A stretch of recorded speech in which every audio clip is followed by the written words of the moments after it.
গোলাঘাট পুলিবৰত গাম্ভীৰ্যপূৰ্ণ পৰিৱেশত পালন কৰিলে হস্ততাঁত বস্ত্ৰ শিল্প দিৱস।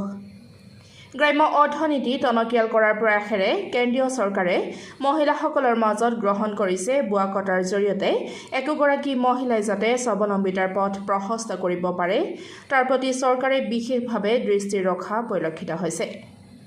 উল্লেখযোগ্য যে পুলিবৰৰ সমাজকৰ্মী ৰমেন কোঁৱৰৰ তত্বাৱধানত মৰমী হেণ্ডলুমৰ প্ৰডাকশ্যন চেণ্টাৰৰ সম্পাদিকা মৰমী কোঁৱৰ আৰু সভানেত্ৰী তৰামাই কোঁৱৰৰ নেতৃত্বত অনুষ্ঠিত হস্ততাঁত বস্ত্ৰ শিল্প দিৱসৰ কাৰ্যসূচীৰ আঁত ধৰে পদুমণি মণ্ডলৰ সভানেত্ৰী দীপা দত্তই।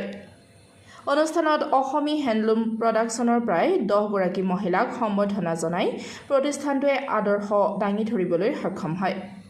সভাত আমন্ত্ৰিত বিশিষ্ট অতিথি হিচাপে উপস্থিত থাকি ভাৰতীয় জনতা পাৰ্টীৰ গোলাঘাট জিলা মহিলা মৰ্চাৰ সভানেত্ৰী জুনু গগৈ, উপসভানেত্ৰী ৰূপা শইকীয়া, সম্পাদিকা নিমিষা শইকীয়াই মহিলাসকলৰ আৰ্থ-সামাজিক দিশত গুৰুত্বপূৰ্ণ বক্তব্য ৰাখি উক্ত দিৱসটি জীপাল কৰি তোলা পৰিলক্ষিত হয়।